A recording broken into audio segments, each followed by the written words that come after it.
Y tanto Ageo como Zacarías ven la reconstrucción del templo como una marca distintiva del Mesías. Por esto es que muchos judíos no creen todavía en Jesús como el Mesías, porque dicen, bueno, no vemos esa marca distintiva del Mesías, pero vamos a entender más adelante, vamos a explicar eso más adelante en detalle, ¿ok? Jesús les dijo, incluso en otra ocasión a la mujer samaritana, créeme, mujer, que la hora viene cuando ni en este monte ni en Jerusalén adorarán al Padre. Obviamente muchas personas toman esto y dicen, bueno, para eso ya Jesús es el templo. Por un lado dicen algunos, ¿verdad? Después dicen, mira, Jesús dice que ya eso no importa aquí, le dice a la mujer samaritana. Entonces toman eso y dicen, ¿para qué hablar de toda esa cosa del templo y todo eso del Antiguo Testamento? Simplemente espiritualicemos todo eso y ya. Muchos dicen, bueno, simplemente vamos a alegorizar esto, espiritualizar, lo que es lo mismo, todas las profecías de la Biblia hebrea. Y ya, ok. ¿Cuál es el problema con eso? Bueno, hay un problema serio con eso.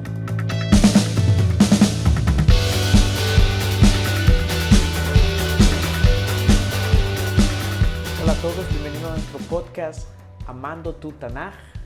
Y hoy damos inicio a nuestra serie de estudios en los profetas. Y vamos a empezar con este tema prácticamente que vamos a recorrer a lo largo de los profetas. Y vamos a tocar el Nuevo Testamento también. Y hemos titulado de esta manera, prácticamente el futuro templo en Jerusalén y el Mesías, ese templo famoso que el Mesías debe construir según los profetas. Entonces, cuando el Mesías vuelva, la pregunta es, ¿reconstruirá un templo en Jerusalén? Esa es la pregunta. Esta idea no es el capricho de algunos por un reino material del Mesías en el siglo venidero o de dispensacionalistas, ya que yo no soy uno de ellos y creo que esa posición tiene errores respecto a eso, pero tampoco estoy en el otro extremo, amilenial, tampoco lo estoy. Esta idea prácticamente de que el Mesías ha de construir un templo encuentra su asidero en el corazón de la promesa mesiánica hecha a David. En segunda de Samuel prácticamente, cuando se le habla a David de que iba a construir un templo, pero no él, ¿ok? O como lo explica el erudito Laato, la idea de que el nuevo templo será reconstruido por un miembro de la dinastía davídica está en armonía, dice Laato, con el hecho de que David planeó hacerlo, pero fue uno de su descendencia, Salomón en este caso, quien lo hizo. Otra idea es que es caricaturizada con respecto a esto, es la actitud del rey y del pueblo hacia el templo y su relación con él. Ellos no creían que el templo en sí mismo era lo más importante, sino la adoración de Dios llevada a cabo allí. Por ejemplo, en 2 de Crónicas 6:18 leemos, pero es verdad que Dios ha de habitar con los hombres sobre la tierra. He aquí los cielos y los cielos de los cielos no te pueden contener. Cuánto menos este templo que he edificado, dijo Salomón, prácticamente en la inauguración del templo. O sea, esta idea que es caricaturizada de que, bueno, ellos, esa actitud del rey y del pueblo hacia el templo y del pueblo de Israel, ¿verdad? Que ellos ingenuamente creían que Dios habitaba ahí o que eso era algo importante. Bueno, aquí vemos en 2 de Crónicas que no era necesariamente el caso. Ellos estaban bien claros que este templo era simplemente un templo, no era la esencia del asunto, ¿ok? Cuando el templo es destruido, también es destruido con ello la comunión entre Dios y su pueblo, porque ese era el lugar, ese era el punto de reunión entre Dios y su pueblo. Y el fin de la realeza davídica, donde el Mesías estaba supuesto a reinar, todo eso fue destruido también. Es por esto que en el exilio babilónico, el concepto de la venida del Mesías es asociado a la reconstrucción del templo. Y asimismo fue pronosticado proféticamente en el exilio. Ahora pasemos a evaluar un poco cuál era la visión del templo en el exilio, la visión exílica, como yo le he llamado. Y es la siguiente: El profeta por excelencia en el exilio fue precisamente Ezequiel. Y eso lo vemos en Ezequiel 1, versículo 1, donde él mismo dice: sucedió en el 5.º día del mes cuarto del año 30, estando yo en medio de los cautivos junto al río Quedar. Esto es un río que está ubicado prácticamente allá en Babilonia, que fueron abiertos los cielos y vi visiones de Dios, dice él en el texto. Okay, entonces, ¿cuál es la creencia o cuál es la profecía de Ezequiel con respecto a este templo? En Ezequiel 37, 24 y 26 dice lo siguiente: mi siervo David será rey sobre ellos, y habrá un solo pastor para todos ellos. Andarán según mis decretos, guardarán mis estatutos y los pondrán por obra. Haré con ellos un pacto de paz. Será un pacto eterno con ellos. Los multiplicaré y pondré mi santuario, ahí está, entre ellos para siempre. ¿Ok? Peterson, el erudito Peterson, nos ayuda a entender que este también era un concepto común en Babilonia. ¿Ok? En la región de Babilonia, en una ceremonia llamada Calú. ¿Ok? Esta ceremonia buscaba la continuidad entre el antiguo y el nuevo templo. El Dios que moró en el antiguo templo ahora tomará residencia en el nuevo templo, explica, ¿verdad?, el erudito Peterson. El Dios, en este caso con D minúscula, realizaba la reconstrucción del templo a través de su emisario real, ¿ok? Que en este caso, ¿verdad?, era el emisario real, era un rey. Por ejemplo, eso lo podemos ver reflejado en la oración de Nabopolassar, cuando dice: como los ladrillos de Etemenanki, ese es, al parecer es el lugar santuario, el templo, ¿verdad?, de ellos, estarán colocados firmes por siempre. Así tú establecerás la fundación de mi trono por los días distantes, dice él. Y ahí está la cita también, para aquellos que le interesen buscar. También tenemos otra cita más del mismo rey más adelante. Continúa diciendo: como las fundaciones de Ebarrá están sólidas para siempre, así serán mis años largos por siempre, dice él. En otras palabras, esto prueba que el asociar en un gobernante una figura real o un emisario de Dios con el templo de la deidad era algo completamente lógico en esa época, en ese contexto. Estamos hablando en el contexto, ¿verdad?, extra bíblico aquí. Entonces era algo completamente lógico, porque era algo que se esperaba que así sea. Por eso no debe sorprendernos encontrar ciertas profecías de esa manera tampoco. Recuerden que Dios revelaba a los profetas, pero Dios no violentaba su contexto cultural en el momento. Dios usaba todo eso para comunicar su mensaje. Entonces es importante estudiar el contexto cultural en ese sentido. Sin embargo, las dimensiones del templo de Ezequiel no coinciden con las prescritas en la Torá, ¿ok? Específicamente en el libro de, bueno, no en la Torá, pero sino en el libro de Reyes, mejor dicho, perdón, en el libro de Reyes, donde se dan las dimensiones aquí de este tipo. Ezequiel 41, 1 al 4 dice lo siguiente, para que vengan una idea de las dimensiones. Luego me introdujo en el lugar santo. El ancho de la entrada era de 5 metros. 5 metros, y los lados de la puerta de 2 metros y medio, y de un lado, y de 2 metros y medio del otro. Midió su largo, que era de 20 metros, y su ancho de 10 metros. O sea, era bastante largo. ¿Okay? 20 metros y 10 metros, estamos hablando de algunos 30 metros en total. Luego fue al interior. Midió también su largo de 10 metros y su ancho. Cuando se refiere al interior, y se refiere al lugar santísimo. Y el mismo texto lo explica luego. O sea, que tiene 10 metros solamente el lugar santísimo de largo. Hacia el lado del lugar santo, ahí está. Entonces me dijo, este es el lugar santísimo. ¿Okay? Cuando comparamos eso con las dimensiones del primer templo, en Primera de Reyes 6, 17 y 20a, encontramos lo siguiente. El templo, es decir, el lugar santo, dice el texto, que estaba delante, tenía 18 metros solamente. Aquí les tenía más de 30 metros solamente el lugar santo. ¿ok? El santuario interior tenía 9 metros. Como pueden ver, aquí estamos hablando de unos pocos 20 y algo de metros. Aquel excedía significativamente eso. Y eso que solamente le está dando la dimensión del lugar santo. Cuando entramos al patio, ¿ok? Y al resto del complejo del templo, es monumental la diferencia, ¿ok? Con respecto a eso. Es decir, que el profeta tenía en mente algo mucho más grande aquí, ¿ok?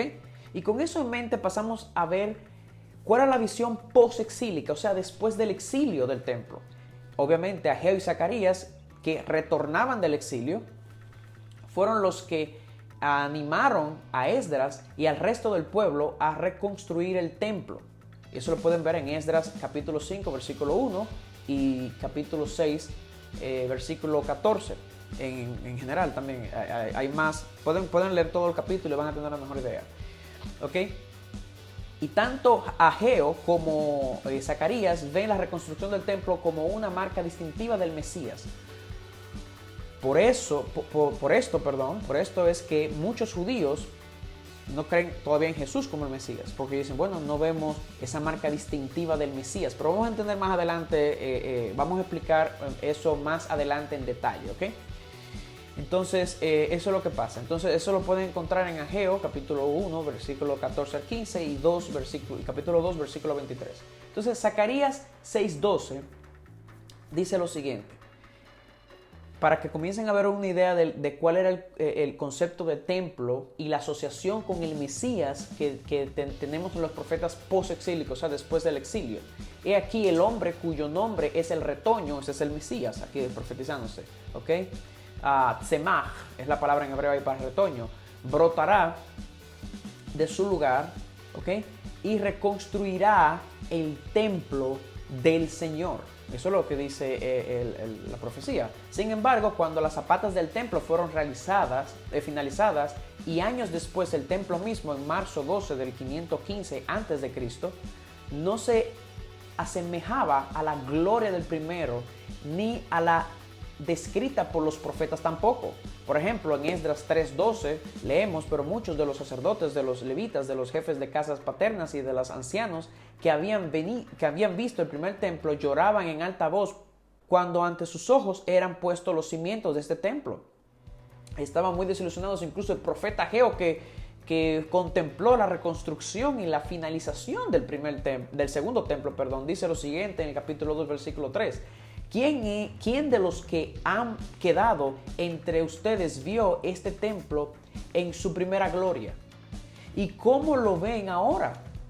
Y pregunta él, ¿no es este como nada delante de sus ojos? O sea, este era el sentir común, ¿verdad? Obviamente Ageo tiene otras palabras que decir acerca del templo y su relación con el Mesías, que vamos a entrar en eso en detalle en unos momentos.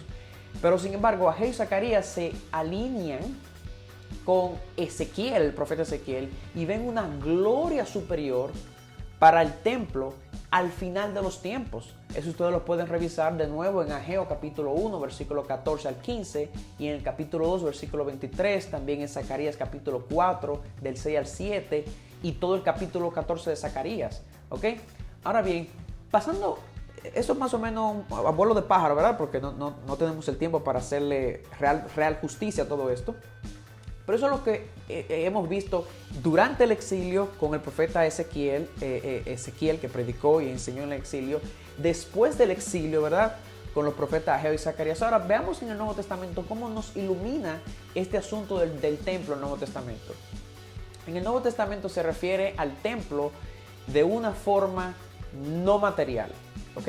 Por ejemplo, Jesús dijo en Juan 2, 19 al 21, respondiendo Jesús les dijo, destruyan este templo y en 3 días lo levantaré. Por tanto, las personas de Judá dijeron, durante 46 años se construyó este templo y tú lo levantarás en 3 días. Pero él hablaba del templo de su cuerpo. Ya aquí Jesús le da una connotación distinta a este asunto del templo. Jesús se identifica como un templo, obviamente. Jesús no dice que él es el templo, sino que se identifica como un templo. ¿Ok? Note que él no dice lo que acabo de decir, que él es ese templo, ¿ok? Y vamos a ver más adelante en detalle qué es lo que pasa ahí. Sino que el evangelista hace un comentario de lo que Jesús se refería en el momento. Él dijo, no, yo me refiero a este templo del cuerpo. Se refiere a su cuerpo en ese momento. ¿Ok? Entonces el evangelista aclara eso. Jesús les dijo, incluso en otra ocasión a la mujer samaritana, créeme, mujer, que la hora viene cuando ni en este monte ni en Jerusalén adorarán al Padre. Obviamente muchas personas toman esto y dicen, bueno, para eso ya Jesús es el templo. Por un lado dicen algunos, ¿verdad? Después dicen, mira, Jesús dice que ya eso no importa aquí, le dice a la mujer samaritana. Entonces toman eso y dicen, ¿para qué hablar de todas esas cosas del templo? Todo eso del Antiguo Testamento. Simplemente espiritualicemos todo eso y ya. Entonces, bueno, de nuevo, correcto lo que Jesús le dice aquí a la mujer samaritana. El templo sería destruido y los creyentes serían llenos del Espíritu, dándoles la capacidad de adorar aún desde dentro de ellos mismos, constituyéndose ellos mismos en algunos en todos los casos, precisamente constituyéndose ellos mismos en el templo del Espíritu Santo, como lo ven en 1 Corintios capítulo 6 versículo 19, Efesios 2 20 al 22 y 1 de Pedro 2 5. Obviamente, claro, por eso Jesús le dice a la mujer samaritana, mira, va a venir un momento donde no van a adorar en este lugar, porque el Espíritu Santo les va a producir adoración desde dentro de ustedes mismos. Eso es verdad, pero ojo, debo decir con eso, debemos preguntarnos ahora de qué forma esto elimina, ¿ok?, lo dicho por los profetas, lo que él le dice a la mujer samaritana. En ninguna forma.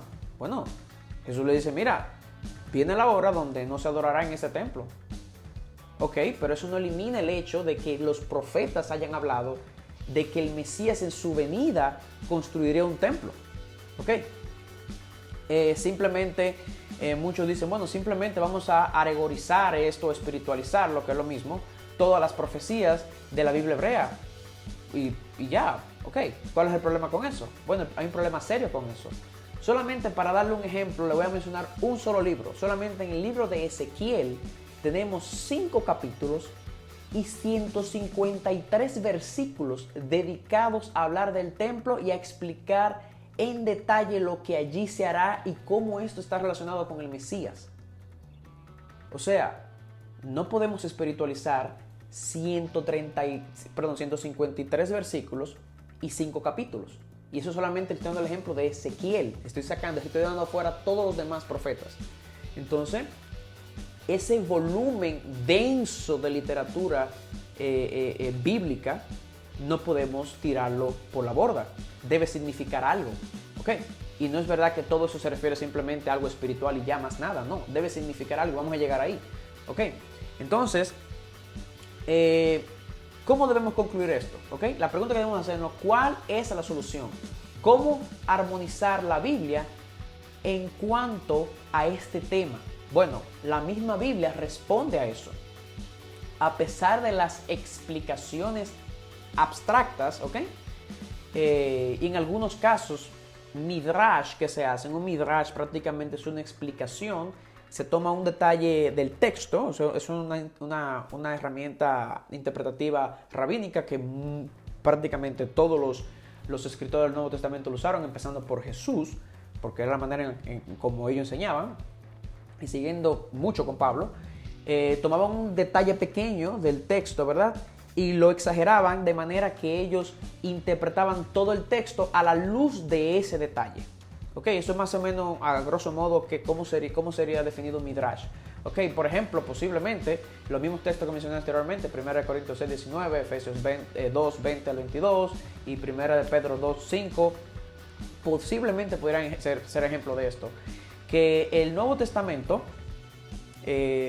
hace del futuro templo es una explicación abstracta. A pesar de eso, el Nuevo Testamento mismo no abandona la idea del futuro templo. Y se lo puedo demostrar leyendo Apocalipsis 21 del 1 al 3, cuando dice: y vi cielo nuevo y una tierra nueva, y yo vi la santa ciudad, la nueva Jerusalén que descendía del cielo de parte de Dios, presentada como una novia adornada para su esposo. Oí una gran voz que procedía del trono diciendo: he aquí, el tabernáculo de Dios está con los hombres, y Él habitará con ellos, y ellos serán su pueblo, y Dios mismo estará con ellos como su Dios. Ahí cuando habla la palabra he aquí el tabernáculo de Dios, obviamente se refiere al Sukkot de Dios, ¿verdad?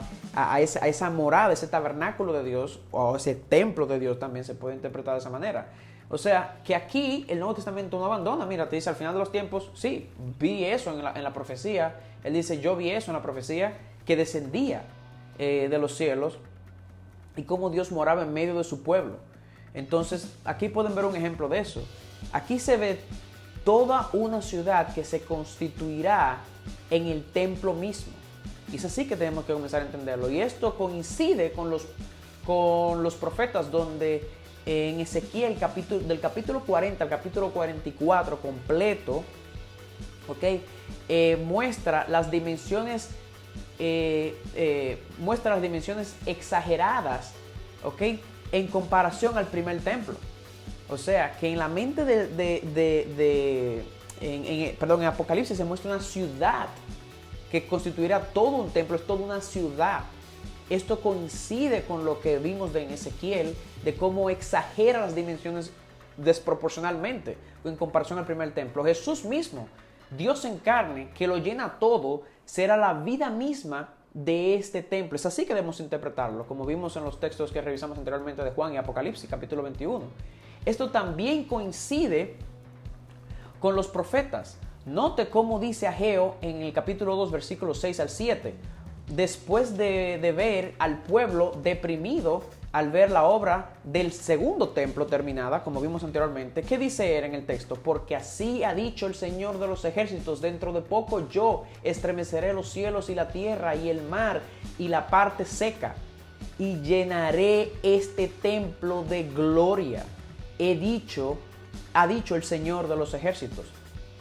Entonces, no debemos entender, y con esto concluyo, y esta es la forma en la que debemos ver este tema del templo en la época mesiánica. De esta manera que debemos verlo. Y con esto concluyo. Entonces, no debemos entender el futuro templo como un mero templo, pero tampoco como algo puramente espiritual, sino un lugar, un espacio específico, la morada que el Mesías instaurará en Jerusalén, de acuerdo a Zacarías capítulo 14, el profeta Zacarías en el capítulo 14, en Jerusalén en su segunda venida. Sí, obviamente Jesús será rey sobre todo el mundo, pero de acuerdo a los profetas, la sede de su reino estará ubicada en Jerusalén, según Zacarías 14 y otros textos más. Una Jerusalén restaurada, como también el Nuevo Testamento lo afirma.